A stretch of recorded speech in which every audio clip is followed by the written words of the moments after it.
প্রিয় শিক্ষার্থী, নিশ্চয়ই তোমরা ভালো আছো। আলহামদুলিল্লাহ আমিও ভালো আছি। আজকে ক্লাসে তোমাদেরকে স্বাগতম জানাচ্ছি।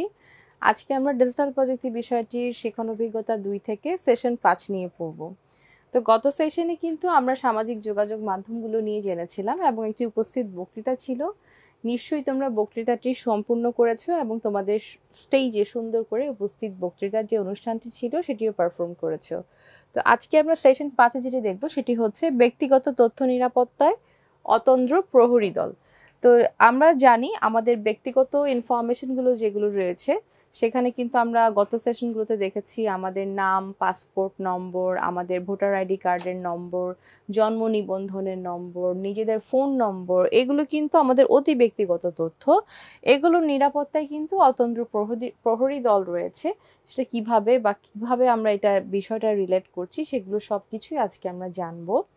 আমরা ইতোমধ্যেই তথ্য ঝুঁকি, মুঠোফোনের নিরাপত্তা, জাল ডিজিটাল উপাত্ত শনাক্ত করা আর ডিজিটাল সামাজিক যোগাযোগ মাধ্যমের ভারসাম্যপূর্ণ ব্যবহার সম্পর্কে কিন্তু গত ক্লাসগুলোতে জেনেছি।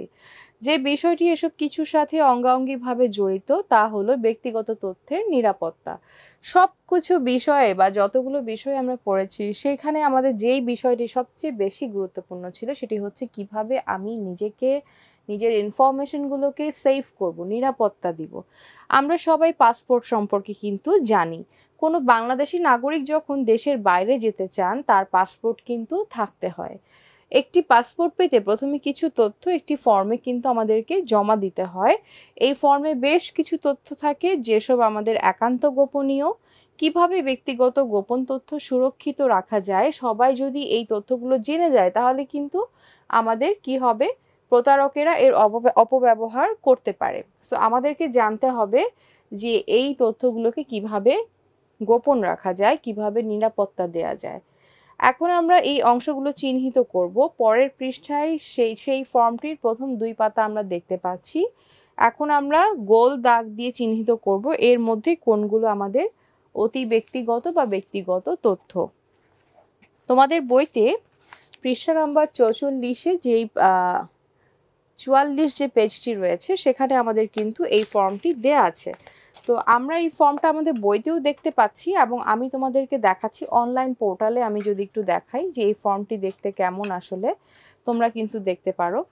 এই যে আমি এখন যে এই ওয়েবসাইটটিতে রয়েছি এটি কিন্তু আমাদের একটি গভর্নমেন্ট ওয়েবসাইট।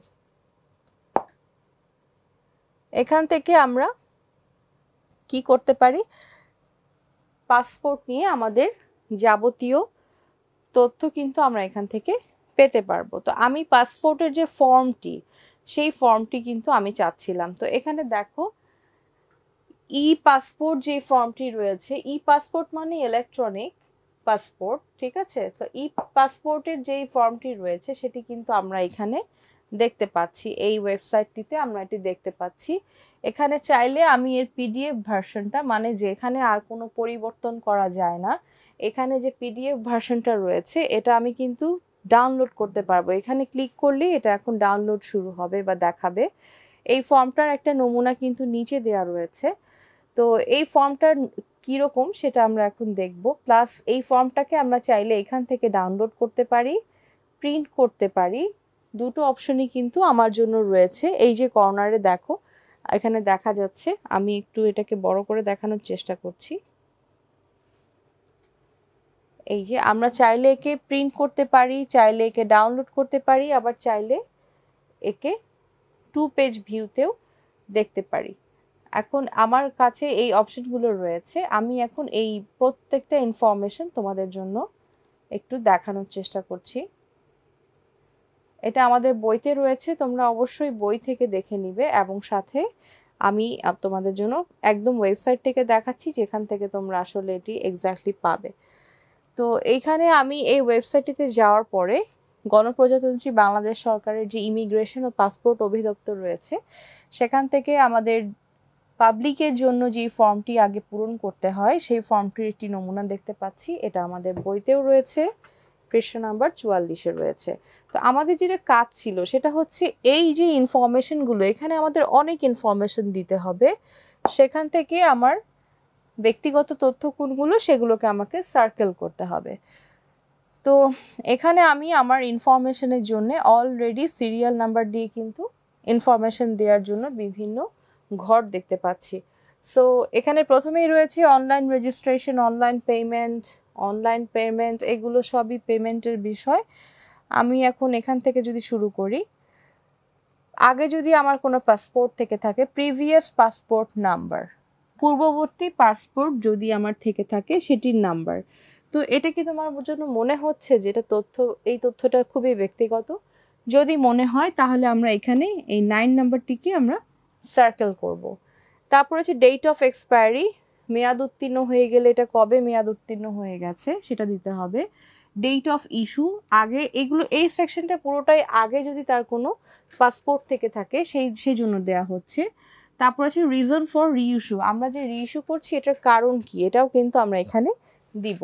তো এই যে এই ইনফরমেশনগুলো, এগুলো যদি আমাদের ব্যক্তিগত মনে হয় আমরা সার্কেল করব, না মনে হলে আমরা কিছুই করব না। ওকে, আমরা এখন মেইন জায়গায় চলে আসলাম। মনে করি আই এম নিউ, আমার কোনো পাসপোর্ট নেই, আমি নতুন করে পাসপোর্ট বানাতে চাচ্ছি। তো সেই ক্ষেত্রে আমার ফুল নেম লিখতে হবে, আমার পুরো নাম যেটা আমার জাতীয় পরিচয়পত্র রয়েছে বা আমার জন্ম নিবন্ধন সনদে রয়েছে সেই অনুযায়ী আমাকে পুরো নাম লিখতে হচ্ছে। তো নামের প্রথম অংশ আমি এখানে লিখছি, আমার বংশগত নাম বা শেষের অংশটা আমি এখানে লিখছি। তো এটা কি আমার জন্য খুবই ব্যক্তিগত ইনফরমেশন? যদি মনে হয় না তাহলে আমি সার্কেল করছি না। ডেট অফ বার্থ আছে এখানে, কান্ট্রি অফ বার্থ, এগুলো কি আমার জন্য খুব বেশি ব্যক্তিগত? District of birth, place of birth, তারপর রয়েছে জেন্ডার, রিলিজিয়ন, আমার ধর্ম, ন্যাশনাল আইডি নাম্বার। এইটা নিশ্চয়ই আমি বলতে পারি এই নাম্বারটা আমি কারোর সাথে আসলে শেয়ার করব না। সো এইটা আমার জন্য ইম্পর্ট্যান্ট। আমার বার্থ রেজিস্ট্রেশন নাম্বার বা জন্ম নিবন্ধন নাম্বার, এটাও আমার জন্য কিন্তু গুরুত্বপূর্ণ বা ব্যক্তিগত তথ্য। সো আমি এই দুটোকে সার্কেল করলাম। তারপর আছে টাইপ অফ সিটিজেনশিপ, তারপর রয়েছে ডুয়াল সিটিজেনশিপ স্টেটাস, কেউ যদি দুটি দেশের নাগরিক হয়ে থাকে, country of other citizenship, marital status, profession, বিদেশি পাসপোর্টের নাম্বার, এইটাও কিন্তু একটা ব্যক্তিগত তথ্য। তারপর রয়েছে কন্ট্যাক্ট নাম্বার, এটাও একটি ব্যক্তিগত তথ্য। প্রফেশন, এটাকে আমরা ব্যক্তিগত ধরছি না। তারপর রয়েছে এখানে ইমেল, এটাও আমরা ব্যক্তিগত হিসেবে কিন্তু বলতে পারি। সো এই যে আমি কিছুটা দেখালাম তোমাদেরকে কিভাবে আমরা আসলে এই কাজটি করব, যে কাজটি করতে বলা হয়েছে। এই যে বইতে যে ফর্মটি রয়েছে এই ফর্মটিতে তোমরা এখন প্রত্যেকটা ঘরে যে ইনফরমেশনগুলো রয়েছে এগুলো গো থ্রু করবে এবং করার পরে তোমাদের যেগুলো মনে হবে যে তার ব্যক্তিগত তথ্য সেখানে আমরা সার্কেল করে নিব। ঠিক আছে? তো এটা যখন হয়ে যাবে, প্রত্যেকের করা হয়ে যাবে, আমাদের যিনি ফ্যাসিলিটেটর আছেন তিনি 2-1 জনের কাছ থেকে ফিডব্যাকগুলো নিবে এবং কেন তারা এগুলোকে ব্যক্তিগত তথ্য হিসেবে চিহ্নিত করলো সেই কারণগুলো একটু আলোচনা করবে ক্লাসে। ঠিক আছে? তো এটা আমরা এখান থেকে দেখে নিয়েছি।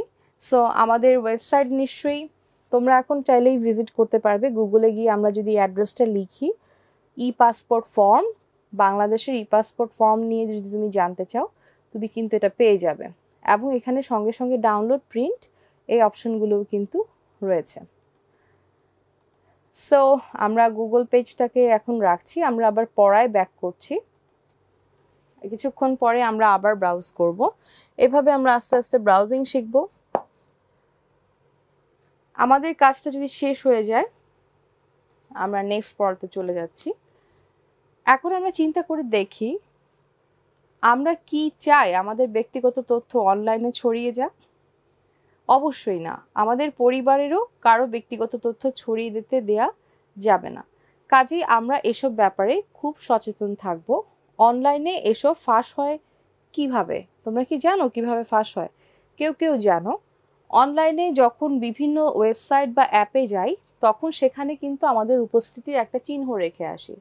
কোথাও হয়তো আমরা লগ ইন করি, কোথাও মন্তব্য করে আসি, কোথাও হয়তো আমরা বন্ধুকে বার্তা বা ডিজিটাল উপাত্ত পাঠাই, কখনো আমাদের দল বেঁধে একটি বিষয় নিয়ে কথা বলি আর ভাবি এই ব্যাপারে হয়তো কেউ জানে না আমরা কি নিয়ে আলাপ করছি। কিন্তু এই যে আমরা বিভিন্ন জায়গায় যাচ্ছি, কমেন্ট করছি, আমাদের এই সব কিছু কিন্তু রেকর্ড হচ্ছে আমাদের সার্ভারে। ঠিক আছে? সো সার্ভারে কিন্তু কেউ একজন আছে তোমার গতিবিধিকে লক্ষ্য করার জন্য।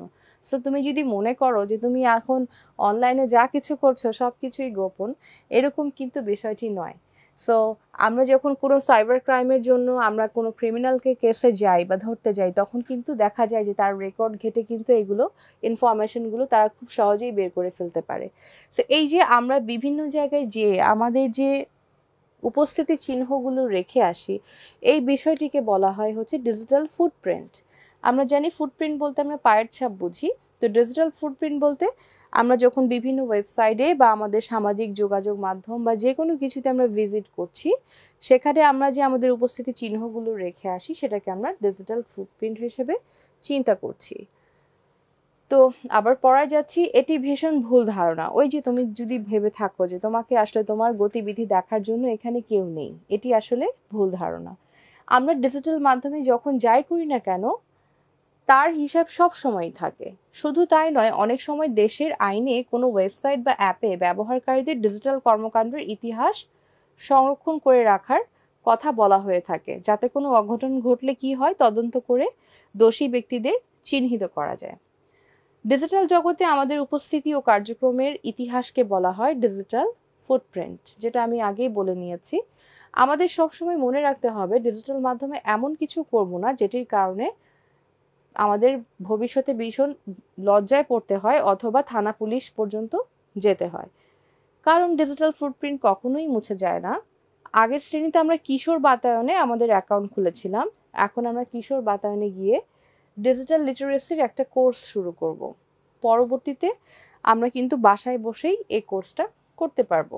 সো ক্লাস 7-এ তোমরা অনেকেই কিশোর বাতায়নের সাথে যুক্ত হয়েছো।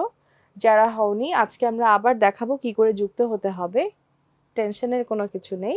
সো আমরা সবাই জানি আমাদের যে কিশোর বাতায়ন রয়েছে সেটি হচ্ছে কানেক্ট, KONNECT, কানেক্ট। এই ওয়েবসাইটটাতে গেলেই কিন্তু আমরা আমাদের বিভিন্ন রকমের কোর্স সম্পর্কে জানবো, কিংবা আমরা আমাদের টিচারদের মতামত, টিচারদের পোস্ট করা বিভিন্ন ধরনের ভিডিও, আমাদের পড়াশোনার সাথে রিলেটেড বই, গল্পের বই, কমিক্স, এগুলো কিন্তু আমরা এই শিক্ষামূলক ওয়েবসাইটটিতে পেয়ে থাকবো। এখানে এটার হোম পেজ দেখাচ্ছে।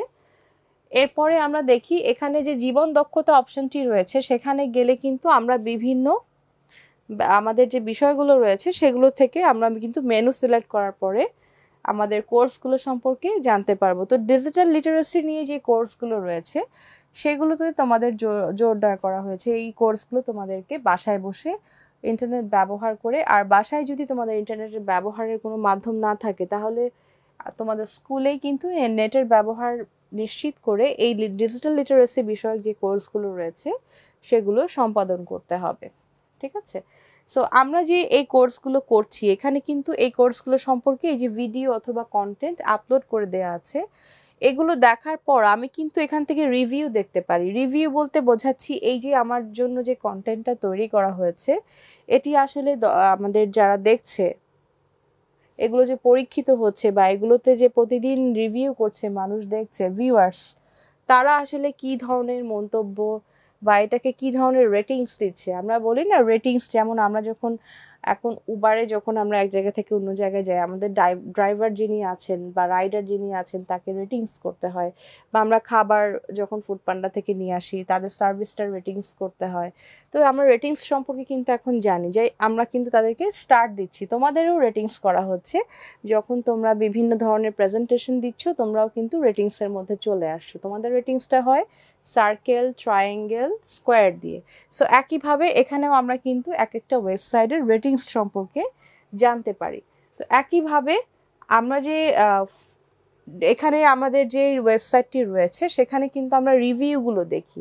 রিভিউ বলতে আমরা এখানে কমেন্ট দেখছি যে শিক্ষার্থীরা এই কোর্সগুলো করেছে তারা কেমন রিভিউ দিয়েছে। যেমন দেখো 4.7 বা 4.7, এটা হচ্ছে ওর রেটিংসের মান, এটা সবসময় 5-এর মধ্যে। তো যেহেতু এই ভিউটা বা এই ভিডিওটার রেটিংস 4.7, তো আমি বলতেই পারি এটা খুবই ভালো একটা ভিডিও, তাই না? তো এখানে দেখাই যাচ্ছে, এখানে লেখা আছে চমৎকার, খুব ভালো, ভালো। সো এখানে চমৎকার কেন দিয়েছে, এটা 29 জন এখানে মন্তব্য করেছে চমৎকার বা এটাকে খুব ভালো রিভিউ দিয়েছে। তারপর এখানে আমরা শিক্ষার্থীরা কি লিখেছে সেগুলো কিন্তু দেখতে পাচ্ছি। তো এই যে আমার কতজন এখানে দেখলো, কতজন রেটিংস দিল, সেটার উপর আমার এখানে পার্সেন্টেজ নেওয়া হলো। এগুলো সবই কিন্তু ডিজিটাল ফুটপ্রিন্টের মধ্যে পড়ে যাচ্ছে। অলরেডি এই কমেন্টগুলো কিন্তু ডিজিটাল ফুটপ্রিন্ট, যেমন আমরা এখানে নাম সহ দেখতে পাই যে এই ব্যক্তি কি লিখেছে বা এই স্টুডেন্টটা এখানে কি মন্তব্য করেছে। সো এখানে এগুলোই হচ্ছে আমাদের ডিজিটাল ফুটপ্রিন্টের যে এক্সাম্পল সেগুলো। তো এখানে আমরা আমাদের যে চিত্র ছিল 2.20 সেখান থেকে কিন্তু আমরা অংশগ্রহণকারীর মন্তব্যগুলোও কিন্তু দেখে নিলাম। এই যে এখানে যে মন্তব্যগুলো ছিল তোমরা সেটাও দেখে নিয়েছো। এখানে দেখা যাচ্ছে অংশগ্রহণকারী মন্তব্য করেছে যে এই কোর্সটি তাদের কেমন লেগেছে। এইসব মন্তব্য ব্যবহারকারীদের ডিজিটাল ফুটপ্রিন্টের অংশ হিসেবে চিহ্নিত করা হচ্ছে। অনেক সময়ই অনেক ব্যবহারকারী বিভিন্ন ওয়েবসাইটে অপ্রাসঙ্গিক বা রূঢ় মন্তব্য করে, যা পরে অন্যরা যখন দেখে তখন সে নিজেই লজ্জায় পড়ে যায়। আমরা কখনো এমন কাজ করব না। অনলাইনে ডিজিটাল জীবনে এমন একটি ব্যাপার সেটি সবাই দেখতে পায়, যেটা আমি আগেই বলছিলাম, ইটস এ ওপেন প্ল্যাটফর্ম। আমি এখানে কি লিখছি, কি পোস্ট করছি, সেটা কিন্তু অলরেডি আমি যাদের সাথে যুক্ত রয়েছি, আমার পরিবার পরিজন বন্ধু বান্ধব সবাই কিন্তু এটি দেখতে পাচ্ছে। কাজেই আমরা এমন কোনো কাজ করব না যেটি নিয়ে আমরা বা আমাদের পরিবার সমস্যায় পড়ি। ঠিক আছে? সো আমরা এখন ওই যে কানেক্টের সাথে বললাম যে আমরা একটু যুক্ত হওয়ার চেষ্টা করব ইন্টারনেটের মাধ্যমে। তাহলে চলো আমরা একটু যুক্ত হই। যাদের কিশোর বাতায়নে এখনো কোনো অ্যাকাউন্ট নেই, এটি তাদের জন্যও রয়েছে। আমরা এখানে কিশোর বাতায়ন লিখে সার্চ করব। দেখো আমি কিশোর লেখার সাথে সাথেই কিন্তু কিশোর বাতায়ন লেখাটি চলে এসেছে। সো এই যে দেখো এটা কিশোর বাতায়ন। আমরা এর হোম পেজে এখন চলে যাব। অলরেডি আমরা ক্লিক করে ফেলেছি। এই যে দেখতে পাচ্ছ আমরা কিন্তু এটাকেই হোম পেজ হিসেবে চিন্তা করছি। যাদের আগে থেকেই আমাদের অ্যাকাউন্ট রয়েছে, আমরা এই লগইনে যখন ক্লিক করব তখন কিন্তু আমাদের জন্য লগইনের অপশন রয়েছে আসবে। আর যাদের এখনো আমাদের কোনো অ্যাকাউন্ট নেই তারা আমরা সাইন আপ থেকে লগইন করে নিব আমাদের ইনফরমেশনগুলো দিয়ে। এখানে ইউজার নেম এবং পাসওয়ার্ড, যারা আমরা ক্লাস 7-এ অলরেডি কিশোর বাতায়নে অ্যাকাউন্ট খুলেছি তাদের ইউজার নেম দেওয়া হয়েছিল এবং পাসওয়ার্ডও দেওয়া হয়েছিল। তোমরা যদি পাসওয়ার্ড ভুলে যাও তাহলে কিন্তু এখানে ফরগেট পাসওয়ার্ড থেকে তোমাদের পাসওয়ার্ডটি আবার নিয়ে নিতে পারবে। আর যাদের এখনো কোনো অ্যাকাউন্ট নেই তারা এই যে সাইন আপে যখন আমি ক্লিক করব, আমার কিছু ইনফরমেশন সে চাইবে, এই ইনফরমেশনগুলো ফিল আপ করে ধাপে ধাপে আমি কিন্তু কিশোর বাতায়নের একজন অ্যাক্টিভ মেম্বার হয়ে যেতে পারবো। যেমন দেখো এখানে আছে আমার নাম, ফোন নাম্বার, তারপরে রয়েছে ইমেল, পাসওয়ার্ড। পাসওয়ার্ডটা কিন্তু অবশ্যই স্ট্রং পাসওয়ার্ড হতে হবে। তারপর যেই পাসওয়ার্ডটা আমরা দিব সেটা আবার রিরাইট করব। এবং শেষে রয়েছে আমার কোনো ডিসএবিলিটি আছে কিনা, যদি না থাকে নো দিব, ইয়েস থাকলে ইয়েস দিব। আমি নিশ্চয়ই যার যার ডিসএবিলিটি আছে তারা এখানে ইয়েস দিবে, যাদের নেই তারা এখানে নো দিবে। তারপর আমাদের মোবাইলে একটা ওটিপি আসবে, সেটিতে দেওয়ার সঙ্গে সঙ্গেই কিন্তু আমাদের আইডিটি ক্রিয়েট হয়ে যাবে। ঠিক আছে? সো আমরা অলরেডি দেখলাম যে কিভাবে আমাদের আইডি যদি না থাকে কানেক্টের সাথে আমরা একটা আইডি তৈরি করতে পারবো। আর আমরা এখন আবারও হোম পেজে চলে যাচ্ছি। আমাদের লাইফ স্কিল বা জীবন দক্ষতা সেটা নিয়ে এখানে আমাদের বিষয় ছিল। তো এখানে আমরা দেখতে পাচ্ছি বিভিন্ন আমাদের বইগুলো রয়েছে। এখানে আমাদের বিভিন্ন বই রয়েছে, বিভিন্ন শিক্ষকের আপলোড করা ভিডিও রয়েছে। এগুলো আমরা চাইলেই কিন্তু ভিজিট করে দেখে নিতে পারবো। তো আমাদের যেটা দেখার কথা ছিল সেটা হচ্ছে জীবন দক্ষতা, সেটিকে আমরা আমাদের হোম পেজে পেয়ে যাব আই হোপ। ডিজিটাল লিটারেসি যেই বিষয়টি রয়েছে সেখান থেকে আমাদেরকে বলা হয়েছে কোর্সগুলো সম্পূর্ণ করার জন্য। সো এখান থেকে আমরা ডিজিটাল লিটারেসি বিষয়ক যে কোর্স রয়েছে, জীবন দক্ষতা বা ডিজিটাল লিটারেসি কোর্স, সেটা আমরা বাসায় বসে কমপ্লিট করে আমাদের শিক্ষককে একটা ফিডব্যাক দেব। ঠিক আছে?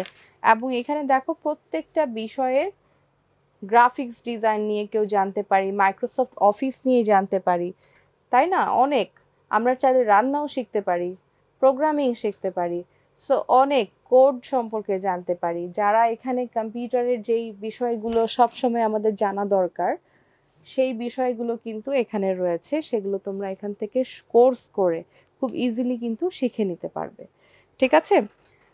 সো আমরা অনলাইনেও দেখলাম, অনলাইন প্ল্যাটফর্মেও দেখলাম যে কিভাবে আসলে আমরা কানেক্টের সাথে যুক্ত হয়ে এই বিষয়গুলো শিখতে পারি। আর আমাদের যেটা বলছিলাম যে ডিজিটাল ফুটপ্রিন্ট, যেমন দেখো আমি যদি এই একটা ভিডিওতে ক্লিক করি, এই ভিডিওটা সম্পর্কে আমি জানতে চাই, আমি কিন্তু এর ডিটেলস সম্পর্কে এখানে জানতে পারবো যে এই ভিডিওটাতে কতজন এটা দেখেছে, কত মান্থ আগে এটা আপলোড হয়েছে, এটার রেটিংস কত, এবং এটা কেমন, এটার সম্পর্কে কমেন্টসগুলো কেমন ছিল। সো এই বিষয়গুলো নিয়েই আমরা কিন্তু আসলে এখানে দেখতে পাচ্ছি। তো শিক্ষার্থী, আমরা কিন্তু অলরেডি আমাদের সেশনের একদম শেষে চলে এসেছি। যে তোমরা নিশ্চয়ই বুঝতে পেরেছো আজকে ক্লাসটি, এবং এই যে আমরা ওয়েবসাইটগুলো ভিজিট করলাম এগুলো তোমরা বাসায় দেখে নেবে। আমাদের শেষে একটি নীতিবিধানের বিষয় রয়েছে, যেটি হচ্ছে সমবেদনা। সমবেদনা হলো এমন একটি অনুভূতি যা অন্যের দুঃখ কষ্টকে উপলব্ধি করতে ও সাহায্য করতে অনুপ্রাণিত করে। তো সমবেদনা নিশ্চয়ই আমাদের সবার জন্য থাকবে, আমাদের সবার মধ্যেই এই সিম্প্যাথি বিষয়টি অবশ্যই থাকতে হবে। শিক্ষার্থী, তোমরা ভালো থাকবে, সুস্থ থাকবে, আগামী ক্লাসে আবারও দেখা হবে। আল্লাহ হাফেজ।